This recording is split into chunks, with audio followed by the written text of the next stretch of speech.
Bhagavate Vasudevaya. Om Namo Bhagavate Vasudevaya. So reading from Srimad Bhagavatam, Canto 3, Chapter 29, Text 32. Arthagyat Sanshaya Cheta Tata Shreyan Swakarma Krit Mukta Sangastato Bhuyan Adogdhak Dharmamatmana Arthagyat Sanshaya Cheta Tata Shreyan Swakarma Krit Mukta Sangastato Bhuyan Adogda Dharma Atmana. Artha Gyat, then one who knows the purpose of the Vedas. Sanshaya, doubts. Cheta, one who cuts off. Tata, then him. Shreyan, better. Svakarma, his prescribed duties. Krit, one who executes. Mukta Sangha, liberated from material association. Tataha, then him. Bhuyan, better. Adogdha, not executing. Dharamam, devotional service. Atmana, for himself. Translation and purport by His Divine Grace A.C. Bhaktivedanta Swami Srila Prabhupada Ki Jai. Better than the Brahmana who knows the purpose of the Vedas is he who can dissipate all doubts, and better than him is one who strictly follows the Brahminical principles.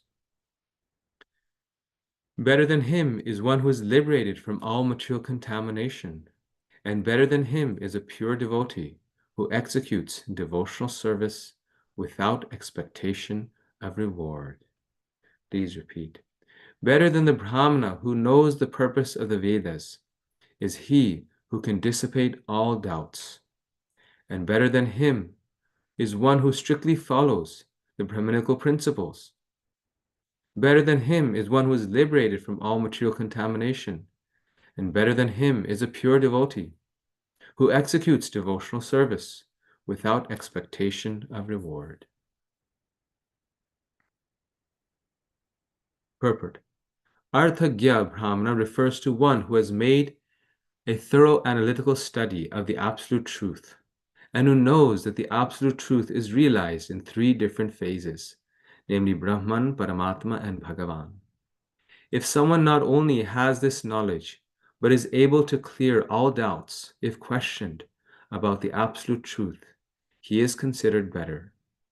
Further, there may be a learned Brahmana Vaishnava who can explain clearly and eradicate all doubts. But if he does not follow the Vaishnava principles, then he is not situated on a higher level. One must be able to clear all doubts and simultaneously be situated in the Brahminical characteristics. Such a person who knows the purpose of the Vedic injunctions, who can employ the principles laid down in the Vedic literatures, and who teaches his disciples in that way, is called an acharya. The position of an acharya is that he executes devotional service with no desire for elevation to a higher position of life.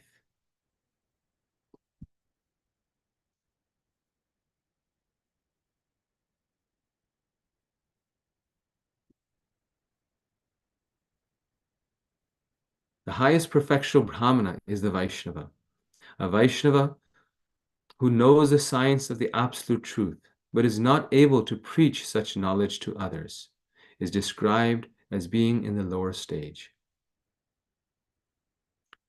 One who not only understands the principles of the science of God, but can also preach is the second stage. And one who not only can preach, but who also sees everything in the Absolute Truth, and the Absolute Truth in everything is the highest class of Vaishnavas. It is mentioned here that a Vaishnava is already a Brahmana. In fact, the highest stage of Brahminical perfection is reached when one becomes a Vaishnava. Om Jnanam Timirandhasya Jnananjana Shalakaya Chakshurunmilitam Jena Tasmai Shri Gurave Namaha Shri Chaitanya Manobhishtam Sthapitam Jena Bhutale Swayam Rupa Kadahmayam Dadati Swapadantikam. Hare Krishna, thank you for joining. I apologize for the delay. I was chanting and I just forgot. I even had it in my phone as a reminder, but thank you, Lakshmikant Prabhu, for your phone call, and then I joined. So my apologies.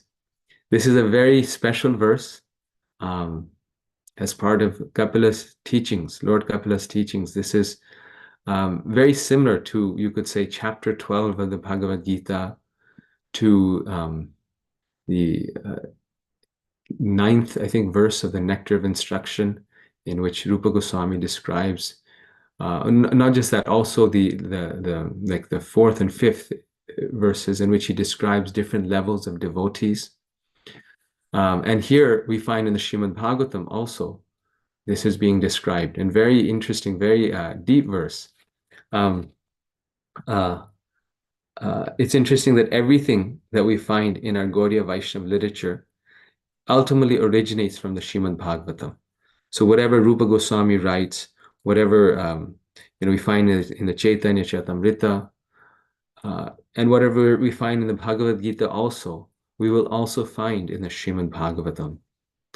And so here, the wonderful, very interesting progression is being shown.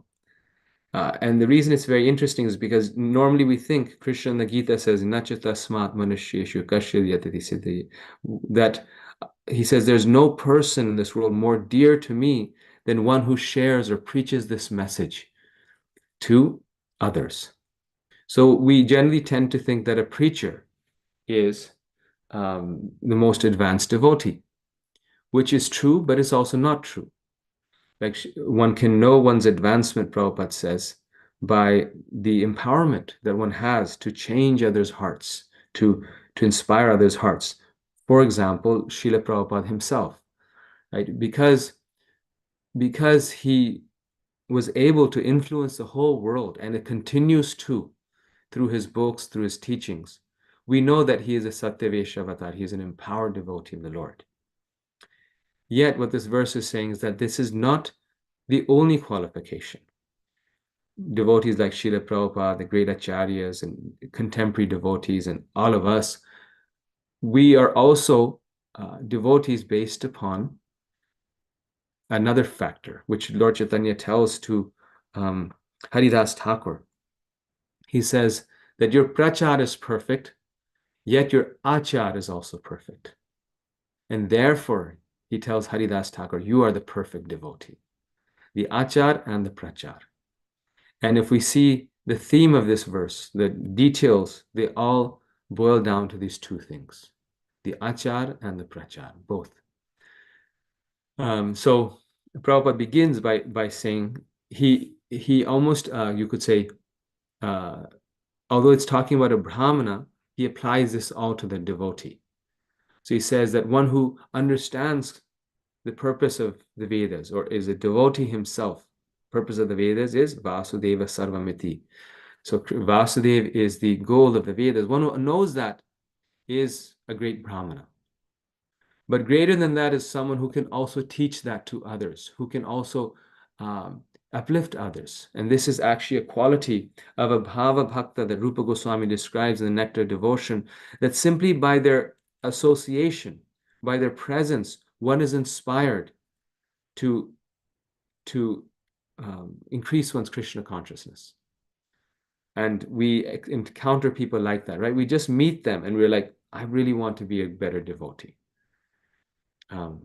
So many devotees we can think about in this movement who are like this. You meet them and it's just their association is so potent that we become convinced that I want to be a devotee.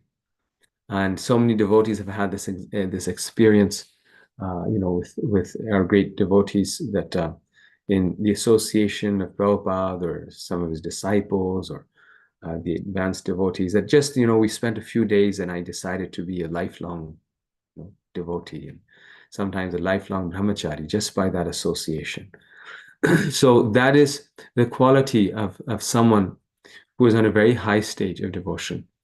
But even if that's not there, at least they have the knowledge by which they can dissipate others' doubts. So Rupa Goswami describes that a devotee's advancement is known by two things: one, by their level of faith, that their faith is unshakable, and secondly, by their level of knowledge, by how they're able to impart this knowledge.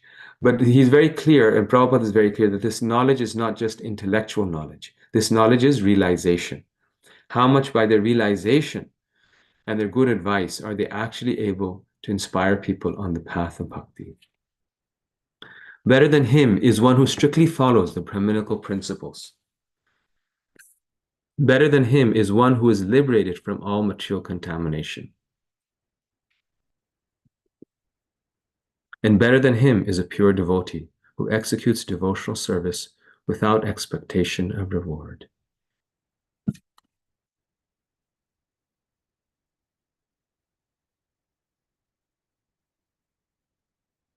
So here it's being described how once one is liberated, then preaching is also on different levels. We can preach Krishna consciousness on the level of a madhyamadikari, where we understand the scriptures, we understand the principles, and we are practicing them, but we ourselves are not fully liberated, right? So the path is clear, the goal is clear, the knowledge of how to reach the goal is clear, and one is not, you could say, diluting the goal or the process, but one is aspiring towards the goal, and that is a pure Brahmana. But better than him is one who is liberated from all material contamination. So one who is preaching, but they're fully realized, they're free from material contamination. Such a person is better than a pure devotee, better than the Brahminical, the person who just follows the principles. Prabhupada says the Kanishadikari is someone who has faith in the Lord, has basic faith, comes to the temple, is enthusiastic about doing service in the temple. That's very nice. And that is the beginning of Krishna consciousness. That's very nice. The Madhyamadikari is one who is strictly following the rules and regulations. So that is here. Who can dissipate all doubts and who is strictly following the Brahminical principles. And better than him, someone who's strictly following the rules and regulations is someone who is an Uttamadikari devotee. They're liberated from all material contamination. They have no attraction, so difficult to attain. They have no attraction for anything material. Their desire is simply service to Krishna. And better than him is a pure devotee.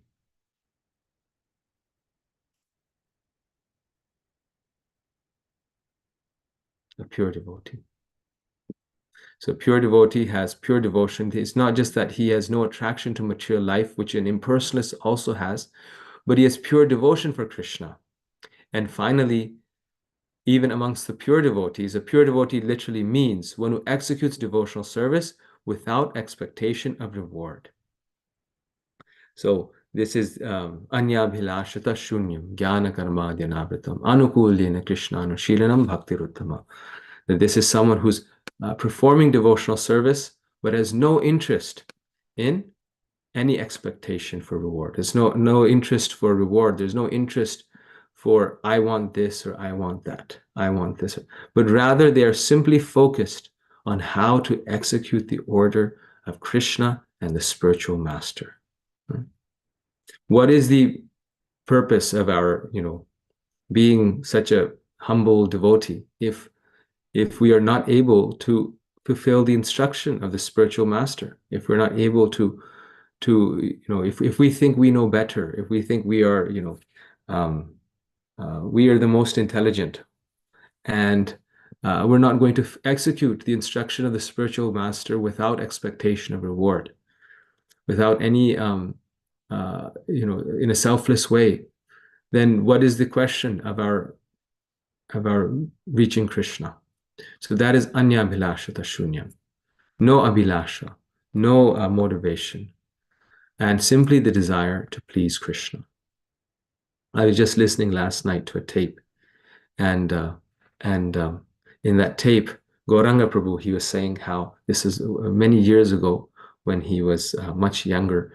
He was giving a class, and he was saying how um, even a person who is a very uh, advanced devotee, big devotee, famous devotee, big manager, big preacher, they should feel that they are more, you could say, more a neophyte than a new devotee who's walking in the temple. They should feel that I am more unqualified and not anything more special than the ordinary new person walking in the door. And then he says that if everyone is pleased, that is what is the happiness.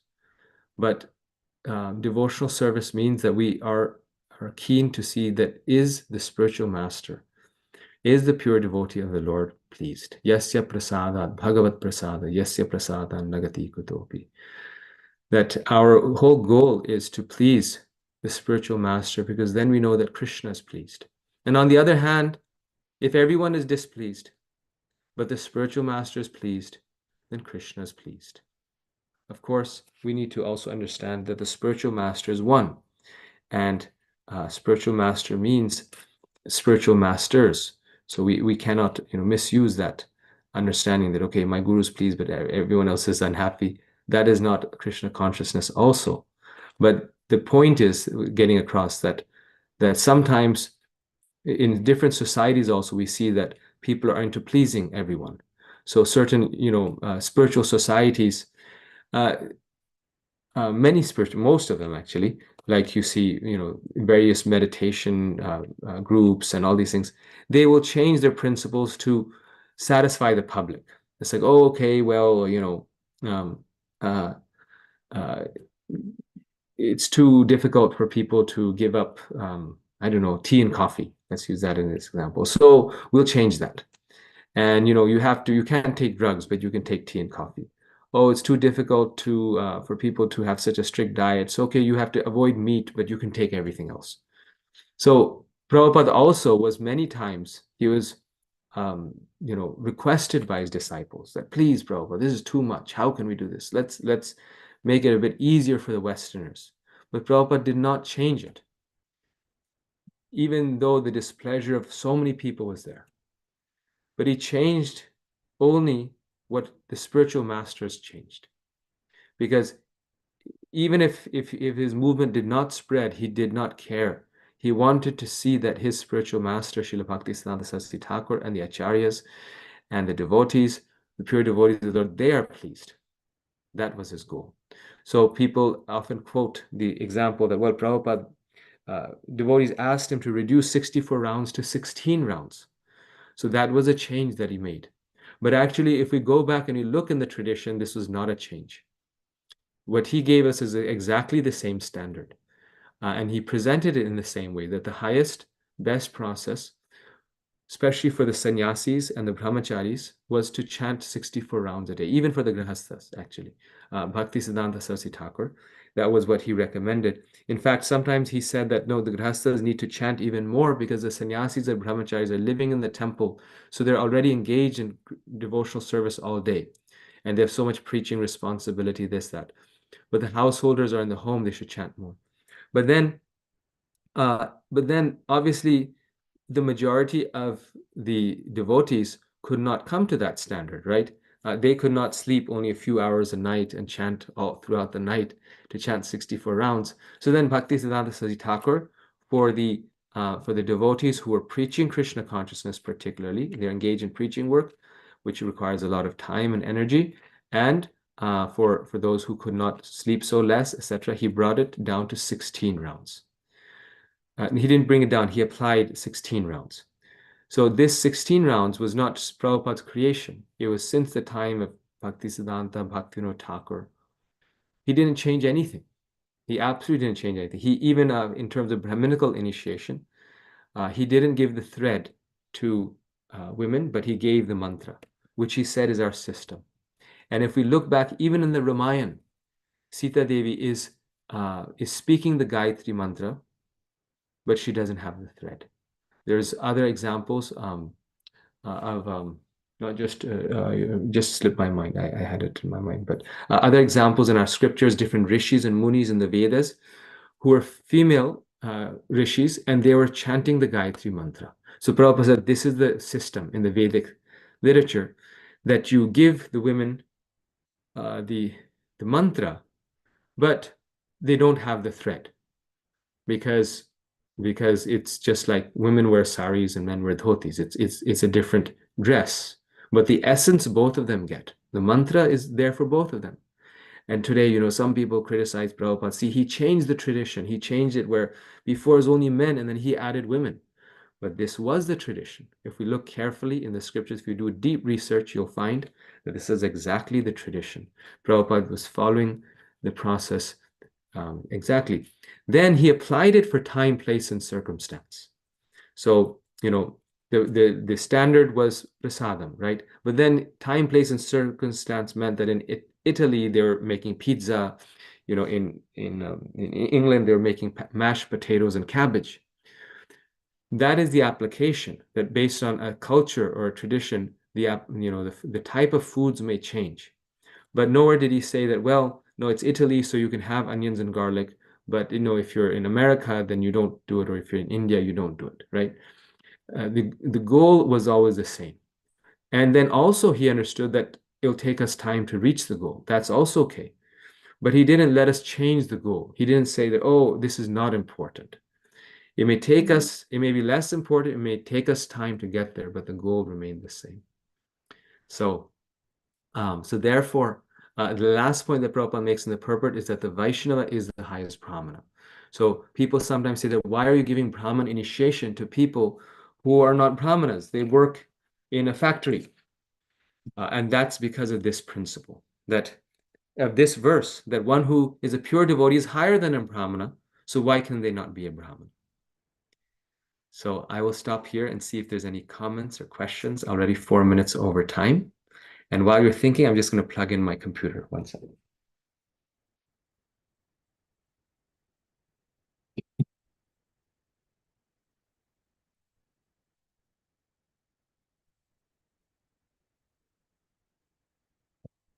Okay, yes. Any thoughts, reflections? This is actually a big topic in the Shastric Advisory Board in ISKCON, and they actually wrote a paper on this, that what is the relationship between a Brahmin and a Vaishnava? Because some people are saying that, like, some devotees are plumbers. So if they're plumbers, why should they get Brahmin initiation? The Brahmin has qualities of Patan, Patan, Yajan, Yajan. And it's based on these verses of the Bhagavatam that Prabhupada said that no, anyone who's a pure Vaishnava should get Brahman initiation, because it's saying that one who's a pure devotee is higher than a Brahmana. It includes a Brahmana. So they're not getting Brahmana because of their activities, but they're getting Brahmana initiation because of their pure devotion. Activities also, because that their activities are devotional service, but not because of, you could say, the gunas or the varnas. They're not getting it because they are maybe reciting Vedic literature, but they're getting it because they're engaged in the pure devotion of Krishna, and that's even a higher qualification.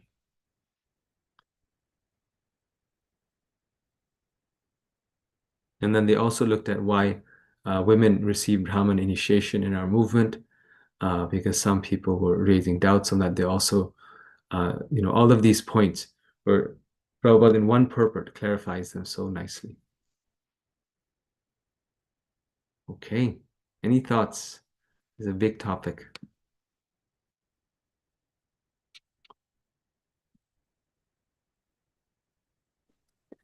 Hare Krishna, Prabhu, please accept my humble obeisances. All glories to Srila Prabhupada. Hare Krishna, Mataji, please accept my obeisances. All glories to Srila Prabhupada. Very nice to hear from you on this Ekadashi day, Prabhu, and you being a member of the Shastric Advisory Council. We are hearing from the very authoritative source we have here. No, actually, I mentioned that because I worked on that paper for quite a bit, and and it's a very nice paper because a lot of people recently have criticized Gopal that why he gave Brahman to women, especially, or why he gave Brahmanas to people who have jobs, because a Brahmana does not take a salary, Oh, right? That's one even of the that. qualities of a Brahmana in the Vedic culture. But Prabhupada gave all of them Brahmanas. And that's because of this verse. Here, Kapil Muni is saying that one who's a devotee is better than a Brahmana. Yeah. Oh, I forgot that one. Even a Brahmana is not even supposed to be on a check, on a paycheck. Yes. Hare Krishna. Yes. Hare Krishna. Thank you, Madam. Thank you. Hare Krishna. Andesh Prabhu, I think you had your hand up. Yes, Prabhu. Prabhu, I was only able to listen some of the class. But the question is, so earlier in the class you mentioned the importance of association. Mm. So even in Bhagavatam, there's a instance like there are some incidents when demoniac people they meet saintly people and they still do not get changed. Mm. Like somebody's meeting Narada Muni, some demons meeting this Muni or that Muni, but like they're not able to give up their bad habits. Mhm. So I just wanted to ask you, like, what is the relation between free will and kripa of a saintly devotee? Because I feels like it feels like free will does play a big role, even when somebody has a kripa, a lot of kripa. Yes. Yes, nice question. So, that applies to all of us. It's not just others also. But the question is how much we act on it, right?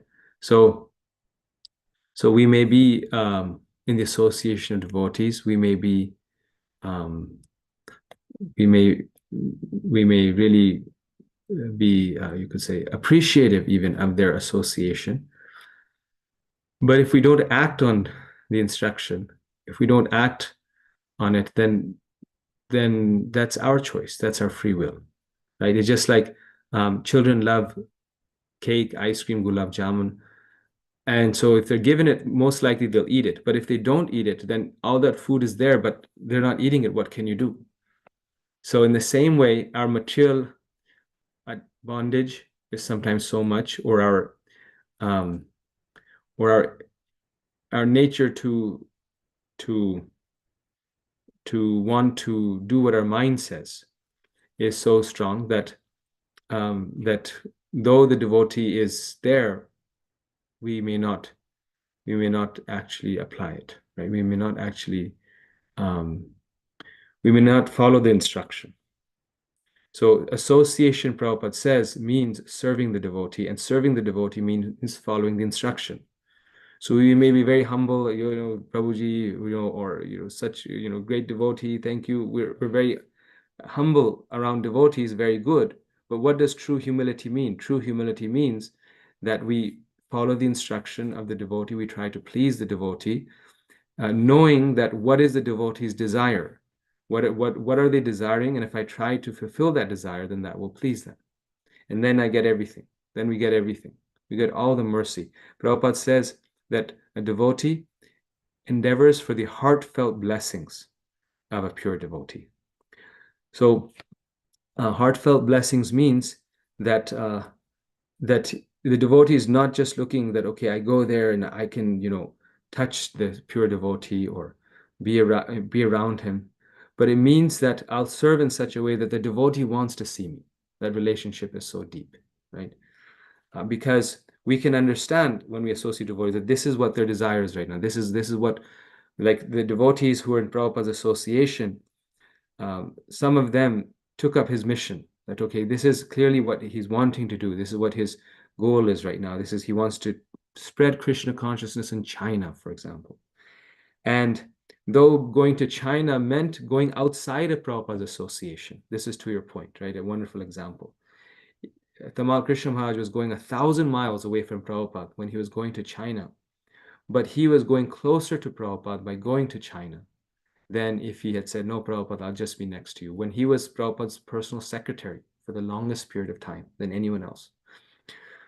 So closeness or association means fulfilling the instruction. It does not mean just the, it does not mean just the,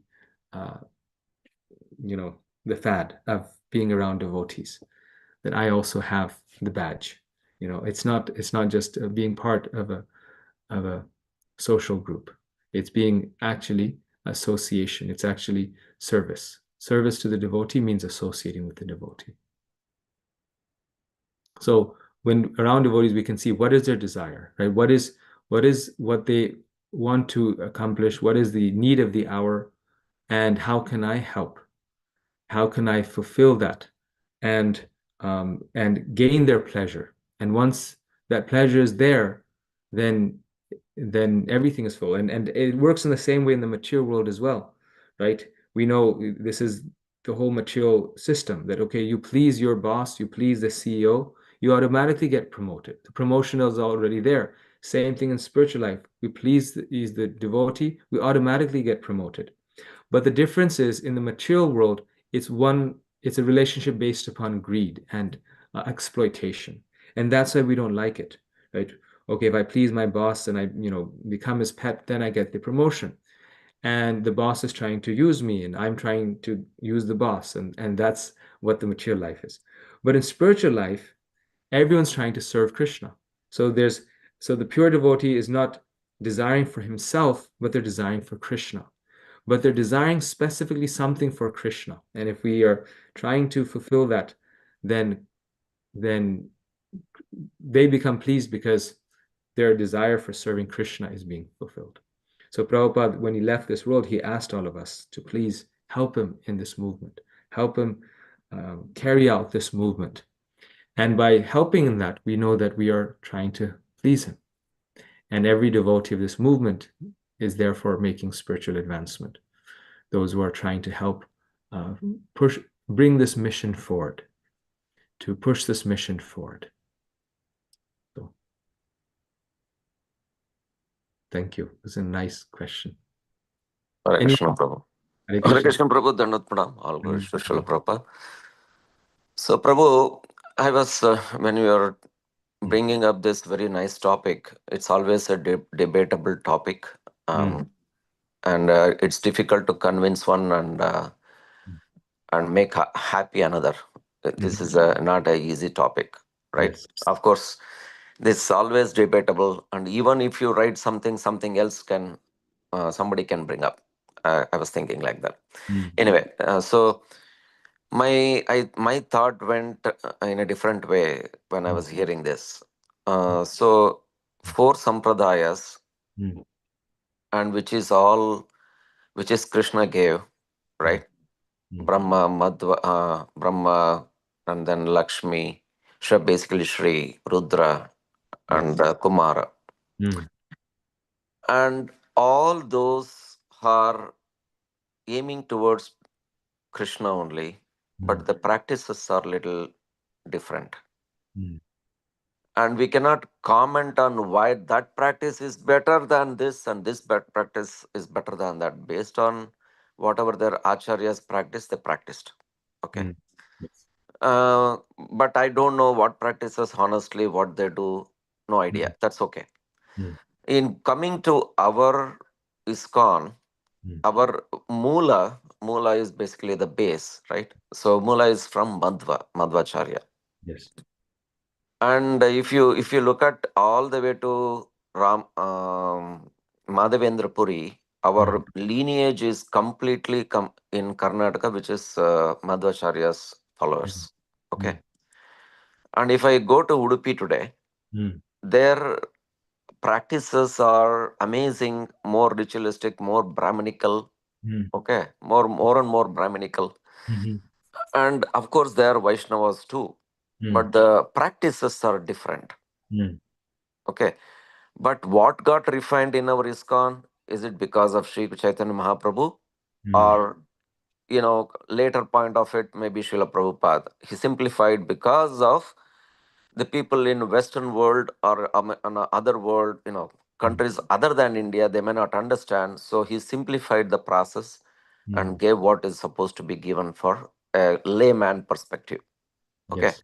Yeah. But do you think, yes, Prabhupada gave some kind of made it easy, but that doesn't mean we go back, the practices what is being created in the Mula is not right.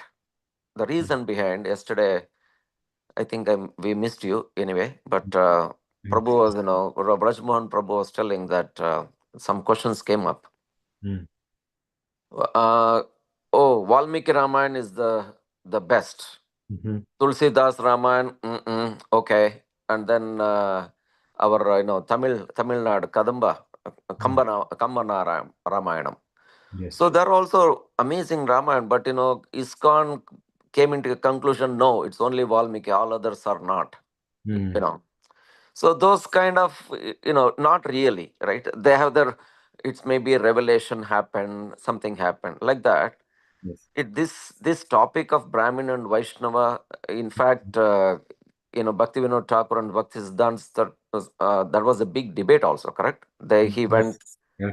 and Yes, all the that's Brahmins indeed. were, Yeah. all the Brahmins were defeated on the what Siddhanta Saraswati Thakur said. But of course, that's why Bhakti Vinod Thakur even sent Bhakti, because he was the lion Acharya. So nobody can't talk about him. So, but my, it's a different thought came. So that's why I remember once our, Sugunendra Tirtha, one of the 7 mutts, Puttigeshri, okay. He came home when I was in Omaha, and we invited him. And so he did a super duper practice of ritualistic, looks like a ritualistic, but he did, a lot of abhishek for his Shaligram, which was, the Shaligrams were even worshipped by Madhvacharya, and he brought all those Shaligrams, and then he bathed them, and then the very systematic, ritualistic, worship he did. Okay. Yes. And there, if I look at it, he invited even Ganesh, he invited many others as the devatas. Yes.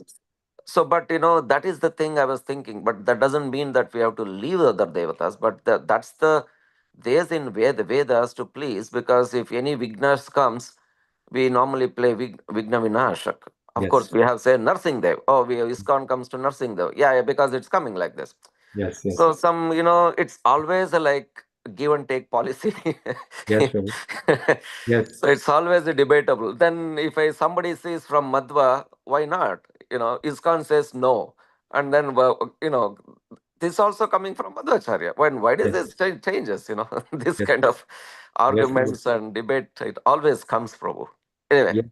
No, sorry. this is such a nice point. No, Prabhu. Thank you for this, because this is the debate actually. And I wanted to mention that how we say that Sri Chaitanya Mahaprabhu is giving the highest form of Krishna Prema, right? He's giving that.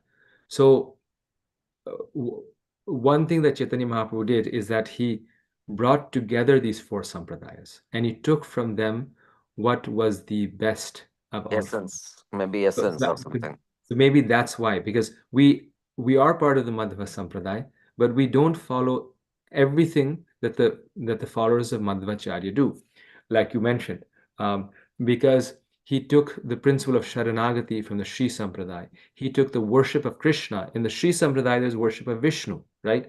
So it's not just that we're then following Ramanujacharya only, because he has more emphasis on bhakti, actually. Actually, he has more emphasis on bhakti than Madhvacharya does. And Lord Chaitanya himself observed this, and he writes this in the Chaitanya Charitamrita, that the followers of Madhva are very ritualistic in nature, but the followers of Ramanujacharya are more devotional. And this is when he travels in South India, he says this.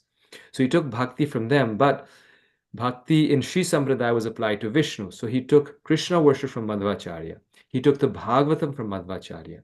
And because these 2 things are the most important, Krishna worship and Bhagavatam, therefore, and also defeat of impersonalism, therefore he aligned himself officially with Madhvacharya, but he was with all 4. Then he took Radha and Krishna worship. So Radharani added with Krishna from the Nimbarka Sampradaya, and then he took something from the Vallabha Sampradaya. I think that was it was the process of Pancharatra, the deity worship. He took from the Vallabha Sampradaya because they're very elaborate, I think, in their deity worship.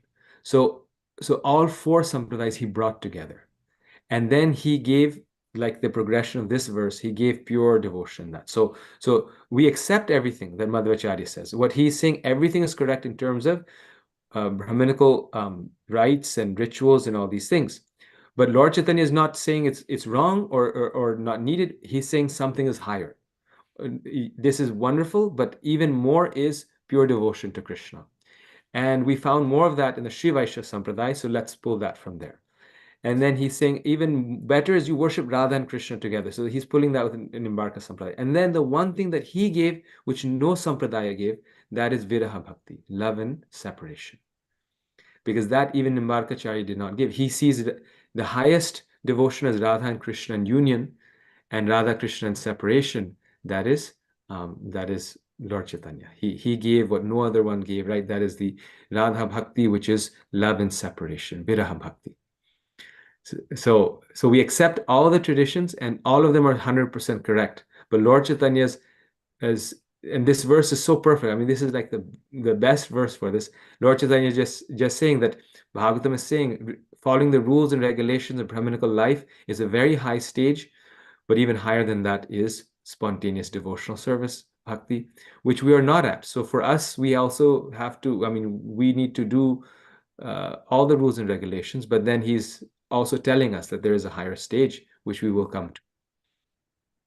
It's a matter of maturity in that way, right? Yes. Thank you, Prabhu. There's always a debatable, but it's actually the essence is brought by Sri Chaitanya Mahaprabhu. Yes. And in due course of time, I was like, I was hearing some predictions from an astrologer, media, and he was telling that there might be chaos right now, and then from 2030 onwards, Bharat will become a spiritual capital of the world going forward. So that means this is it's a great news, right? How Lord Chaitanya predicted 500 years ago, saying that this will be next 10,000 will be Hare Krishna movement.